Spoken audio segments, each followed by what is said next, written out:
شپږ کیلوګرامه څو ګرامه کیږي؟ موږ ویلی دي چې 1 کیلو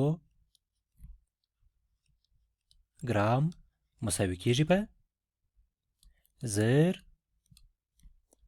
ګرامه سره. 1 کیلوګرام 1000 ګرامه کیږي. موږ دلته غواړو معلوم کړو چې 6 کیلو ګرامه مساوي کیږي په څو ګرامه سره. 6 کیلوګرامه څو ګرامه کیږي؟ نو اسانه خبره ده. موږ باید 6 په 1000 کې ضرب کړو. داسې به ولیکو چې 6 ضرب 1000 مساوي کیږي په 6000 ګرامه سره. 6 ضرب 1000 6000 کیږي. 6000 ګرامه یعنی 6 کیلوګرامه 6000 ګرامه کیږي.